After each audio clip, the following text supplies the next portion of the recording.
Hello, this week it's been a bit hectic around here. We haven't really had much time to be in the garage, unfortunately. Although in good news, it's warm. And the sun's shining. Yeah. Yay. We've had sunshine, but we haven't had warmth. And this is the first time we've actually had warmth. I'm in a t-shirt and I'm not freezing to death. It's lovely. So that's the good news. The bad news is we won't be doing suspension geometry this week because we don't have time. The thing is, the suspension geometry is one of the things that takes time. And if you get it wrong, it just ruins the whole project. Yeah. It's literally geometry as well. Yeah. It's very laborious. It's very checking everything 14 times. It's very, and we just don't have time for it. And it's sums. And it's sums, it's maths, yeah. So instead, we're gonna do the thing that we get asked about a lot. A lot of people say to us, how do you stay motivated? How do you keep on making videos week after week, and how do you stay motivated, and how do you kind of make yourself feel better when life gets in the way? Because everybody with a project out there, I'm sure you all, I'm sure everybody can relate to that, can't they? It's easy to get demoralised. Yeah, and life gets in the way. So what we're going to do this week is make ourselves feel better. By fitting the body. By fitting the body, fitting the sills, fitting the centre tunnel, and making everything fit, basically, because we've introduced new tubes, and I just really want to see the car with a wheel on. And so that's what we're going to do this week. Now, obviously this wheel will look adrift in the wheel arch because it's not a 13-inch wheel. We're 165 on it. We're 155 on it. It's a bit bigger. It's just a super song. So yeah, that's what we're going to do. Let's get stuck in, shall we?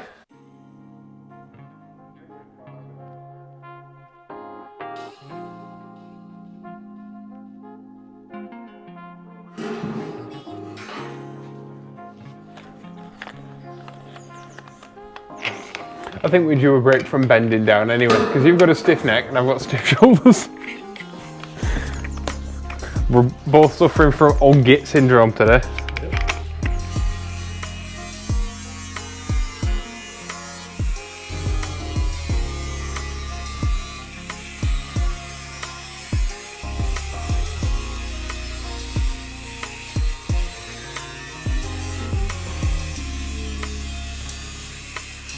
Also, we realised that this centre tunnel is dinted. Thank you to the people that have pointed that out to me.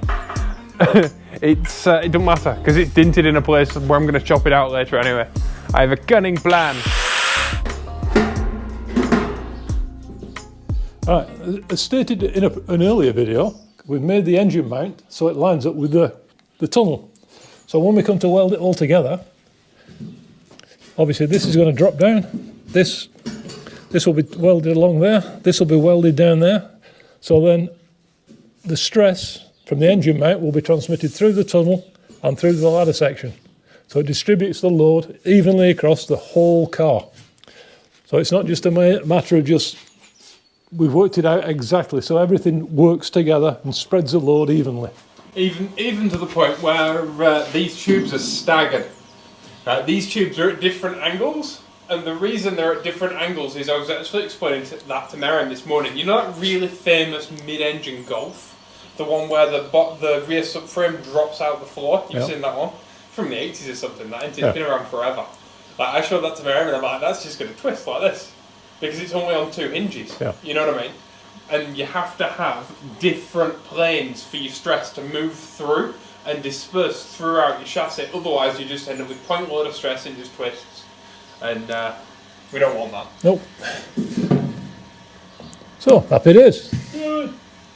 Does it need a little bit of... It needs a little bit of scooch out of that, just to let it drop down.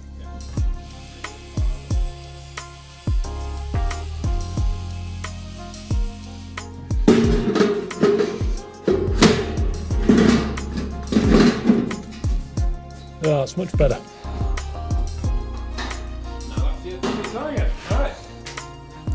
We're doing body then sills, or sills then body? Sills first, I think. Right.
cutting such a long straight line with a grinder is one of the skills that you have that I'm massively jealous of.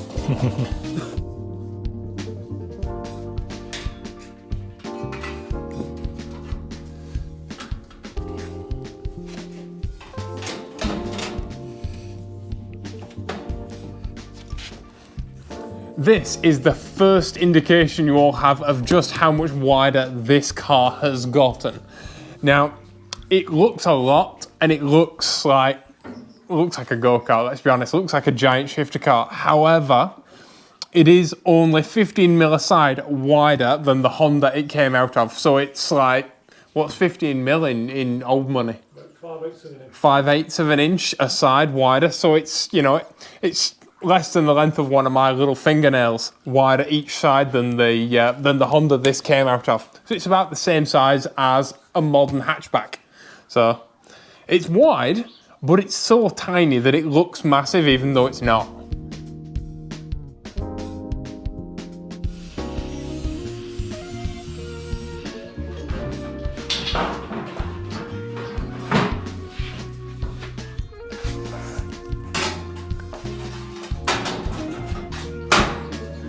I can't believe how much better it looks with the sills trimmed up.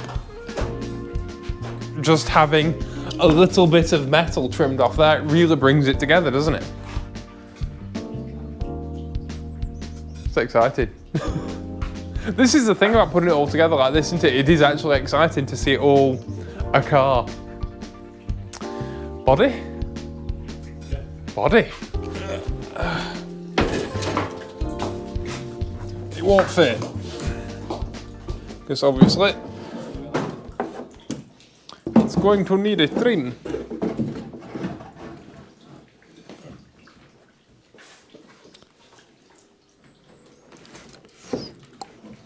Well, it's... just mark it with your marker pen. That blue pen there. There we go. I can't stretch it over because Stretch your side out. it'll crack there. Stretch your side out. Can't do it, it won't stretch. It's cracking in the middle, I can hear it. It's not. Yeah. There we go. Oh, that's scary. I don't like that. No. There we go. My confidence in the structural rigidity of this body is not very high. Well, actually, it's about as high as the car is. Look at the fat little arches, and that's with the body stretched over the cage. It's not recessed or anything. Oh, she's chunky. It's not bad, actually, that. The body just stretched over the cage. Poor little GTM body. It's all to make you better. It's all to make you better. You may see a slight sign.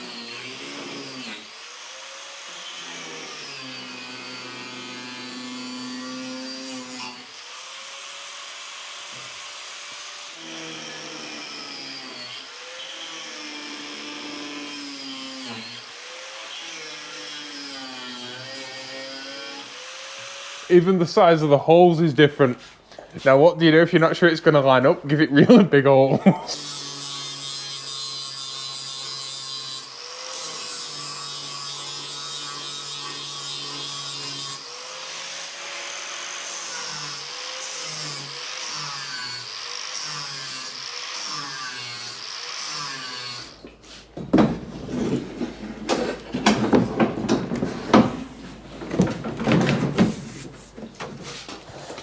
This is best it's ever fit, this.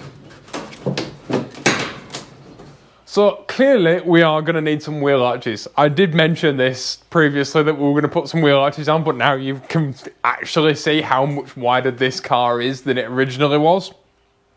Now, these rear arches are actually narrower than the arches that are on the front for whatever reason, but it just shows you how much that we're going to have to come out by, but that's okay.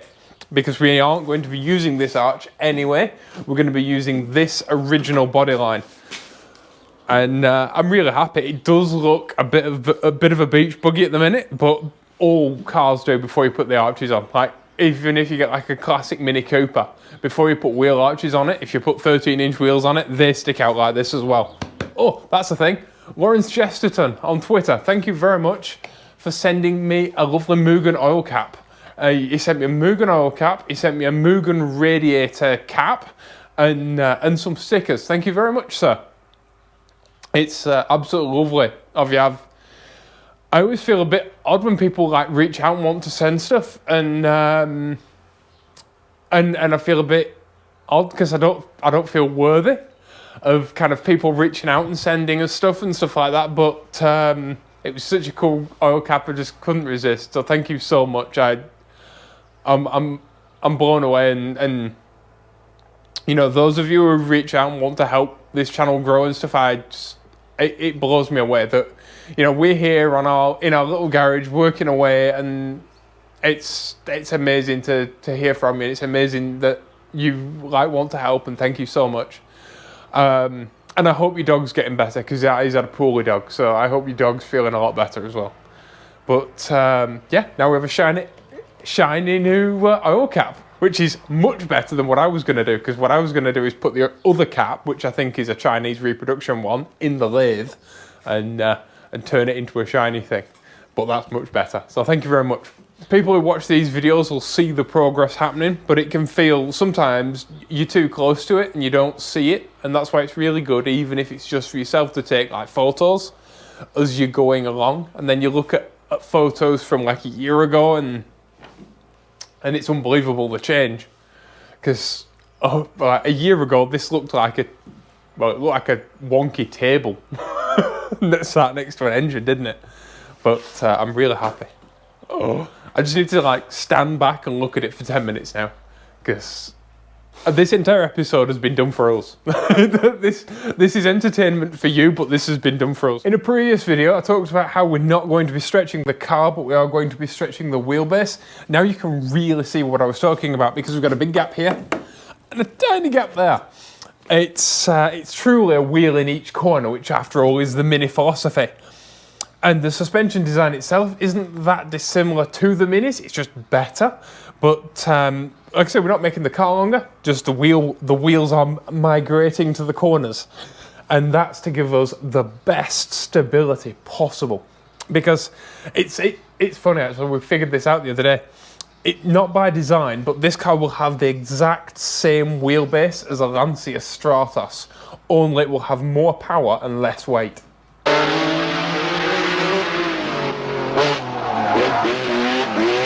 And so it's going to shift, and it's going to be like, it's going to need all the stability it can have, and it's going to need all of the suspension and all of the grip it can possibly use. And the best way to utilize that grip is by putting a wheel in each corner. And so this is with the drive shafts perfectly straight, so it's how the drive shafts will work most efficiently. I could scooch the wheel forward, and yes, that would kind of make it more true to the GTM, but this is actually more true to the GTM philosophy, because why would you make your car worse just so it makes it more of a GTM? I'm not quite sure. But as the suspension geometry lines up, and as the drive shafts line up, which is the best way to get the power to the road, this is how the wheelbase wants to be. So let's just let it be that way. And like I said, we're going to need some arches. So these arches will be going, obviously. So you won't see that arch gap, because we'll make it all right and all nice. And that actually gives us more room to have some nice arches and cover these wheels properly. Now, it does look like it has absolutely crazy amounts of poke. And of course it does, right? But it's only got these tiny little arches on. Whereas if you look at the front, this is a much later front end, and it has much larger arches on it from the factory. So it's not quite as crazy as it looks. And as soon as it has arches on, it'll look completely normal. It'll never look normal. I don't know why I'm saying that. It'll never look normal, but that's kind of the point. Like, normal's overrated. Who wants normal?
thank you all for watching. Please be awesome to each other. And tell us what you think down in the comments. Do the wheels look correct in the body lines of the car? Is it still a GTM? What do you think? Is it too much? I cannot believe how much better it looks now we've shaved this piece of metal off there. Yep. It looks so much better. And yeah, tell us what you think down in the comments below. I'm in love with this, and we'll have a few viewers who've never seen it like this, like, who haven't seen it with the body on, because for the last few videos it's just been the roll cage. But yeah, tell us what you think down in the comments below. Don't forget to subscribe, click like, click the bell icon. That's a huge thing on YouTube now. For some reason, the subscription button isn't enough, so they created a second subscription button. And the last few videos have kind of gotten hidden by YouTube, so it's really important that you click those. Apparently, a niche British sports car that they only made a few of isn't like mass appeal. Shocking. But yeah, as far as YouTube projects, like, I chose the worst possible thing. What I should have bought is just a Honda or a Nissan or, you know, one of the many other cars that everyone else on YouTube builds, but we didn't want to do that. We wanted to build something that was actually unique and cool and actually us. It actually functions. And actually functions, yeah. It's not just going to a shop, buying a part and fitting it. Yeah. Because anybody can do that. Yeah. So what we've created. And unlike a certain twin turbo DeLorean, this actually will work and will drive and will go places. I shouldn't badmouth other people on YouTube, but if you're going to make a project car, make it work. If you can't make it work, then it's not a very good car, is it? It's just a thing. Yeah, it's just an ornament, just a really big ornament that takes up space in your garage where an actual functional car could be. So yeah, thank you all for watching. Please be awesome to each other, and I'll see you all in the next video. Bye bye.